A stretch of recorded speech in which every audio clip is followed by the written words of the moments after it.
नाना एक विशेष बैठक वंदे मातरम का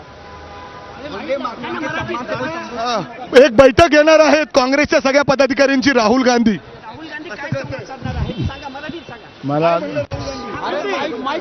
मैं पहला हिंदी का कर देता हूँ।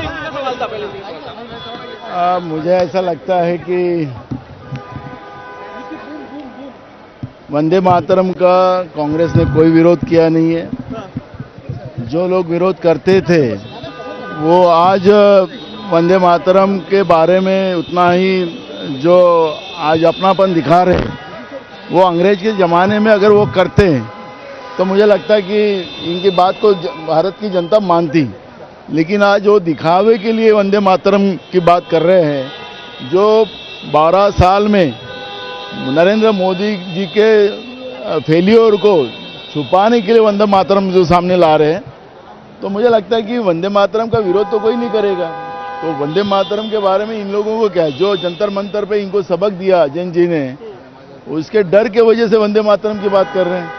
तो मुझे लगता है कि वंदे मातरम पे राजनीति नहीं हो सकती और वंदे मातरम पे राजनीति करने वाले लोग ये आल्यानंतर लँड झाल्यानंतर काय विचारलं, काय बोलले, रिॲक्शन काय होती त्यांची? रिॲक्शन काय होती पुण्यामध्ये लँड झाल्यानंतर? ज्या पद्धतीने सगळे चर्चा सुरू आहेत, मोठे पोलिसांनी पत्र दिले 30 नियमांचं, या नियम हे सगळे नियम फॉलो करायचे आहेत त्यांना. बघा, महाराष्ट्रात आणि त्याच्यात ते पुण्यात आल्यानंतर पुन्हा हे शहर हे ऐतिहासिक आहे. हे खऱ्या अर्थानं या देशाच्या लोकशाहीला नेतृत्व करणारं हे शहर राहिलेलं आहे. मग बाबासाहेब आंबेडकरांचा विचार असेल, शाहूंचा विचार असेल, फुल्यांचा विचार असेल, छत्रपती शिवाजी महाराजांचाही विचार असेल, ते या पुण्यातूनच आहे. त्यामुळे पुण्यात आल्यानंतर त्यांना एक वेगळी प्रेरणा येते, स्फूर्ती येते आणि अशा पुण्यात आल्यानंतर त्यांचा आनंद दुगणित होतो. त्यामुळे मला असं वाटतं की ज्या काही घडामोडी झाल्या त्याचा आता समाचार ते त्यांच्या कार्यक्रमात घेतील. हे सगळं सांगणार का तुम्ही? राहुल गांधींना जे काय घडलं, काय गेले 2-4 दिवस, ते सांगणार आहात का तुम्ही? त्यांना माहिती झाली सगळी गोष्ट, त्याच्यामुळे त्यांना सगळ्या गोष्टी अवगत आहे. शेरेटन हॉटेलला तुमची बैठक देखील घेणार आहे राहुल गांधी अशी माहिती आहे. शेरेटनला कुठली बैठक होणार नाही. आता ज्या कॉलेजमध्ये ज्या ग्राउंडमध्ये कार्यक्रम आहे तिथं आम्ही सगळेजण भेटणार आहोत. नाना, राहुल गांधी आज गेल्या अनेक वर्षापासून महाराष्ट्रात आले नव्हते, म्हणजे वेगवेगळ्या कार्यक्रमासाठी ते येत होते, निवडणूक प्रचाराला वगैरे, पण विद्यार्थ्यांशी संवाद साधताय. जेनजीचं आंदोलन पार पडलंय. राहुल गांधी 400 छात्रों की गूंज देशभरात करणार आहेत. पुण्यातल्या कार्यक्रमाचं आजचं वैशिष्ट्य काय असेल? हे सावित्रीबाई फुल्यांचा महाराष्ट्र आहे, त्यांच्या विचाराचा महाराष्ट्र आहे. महात्मा ज्योतिबा फुले आणि सावित्रीबाईंनी महिलांच्या शिक्षणासाठी, मुलींच्या शिक्षणासाठी काय केलं याला काही वेगळं सांगायची गरज नाही. पण ज्याप्रमाणे भारतीय जनता पार्टीचं सरकार मुलींचं शिक्षणच संपवायला निघाले, गरिबांच्या मुलामुलींचं शिक्षण संपवायला निघाले, त्यामुळे पुण्यातलं आज राहुलजीचं आगमन या सगळ्या विचारावर प्रकाश टाकणार आहे. त्यामुळे मला असं वाटतं की या ठिकाणी राहुलजींचा हा कार्यक्रम एक देशाला संदेश देणारा ठरेल. इतर राज्यांपेक्षा पुण्यातला कार्यक्रम हा बिलकुल मी सांगितलं की हे लक्षवेधनाला राहणार आहे आणि याच्यातला मोठा डाइवर्ट कर रही है. जो इश्यूज है उस पर से ध्यान भटकाने की प्रयास है उनका, बाकी कुछ नहीं.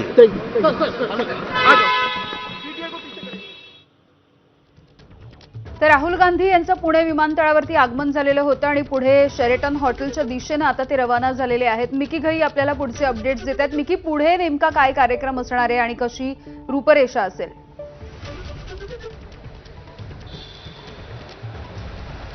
अर्थात जर आपण बघितलं तर राहुल गांधी आता शेरेटन ग्रँड या हॉटेलच्या दिशेने निघालेले आहेत.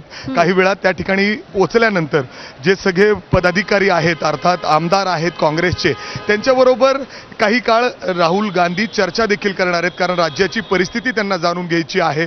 वेगवेगळ्या विषयांवर त्यांना त्यांच्यासोबत चर्चा करायची. काही सूचना देखील राहुल गांधींना या सगळ्या पदाधिकाऱ्यांना द्यायची आहेत अशी प्राथमिक माहिती मिळते. त्यामुळं शेरेटन ग्रँडला महत्त्वाची बैठक त्या ठिकाणी पार पडणार आहे. त्यानंतर काही लोक राहुल गांधींना त्या ठिकाणी ठिकाणी भेटणार देखील आहेत अशी देखील प्राथमिक माहिती मिळते, कारण राहुल गांधींना काही लोकांना भेटायचं आहे असं त्यांचं या ठिकाणी म्हणणं होतं आणि त्यामुळं त्या ठिकाणी काही लोक भेटू शकतात. साधारण 5च्या सुमारास AISMS ग्राउंडवर महाविद्यालयाच्या मैदानावर राहुल गांधी पोहोचतील आणि त्याच्यानंतर जे तरुणी विद्यार्थिनी आहेत त्यांच्याशी ते संवाद साधणार आहेत. खास करून राहुल गांधी हे या मुलींच्या प्रश्नांची उत्तरं देखील देणार आहेत.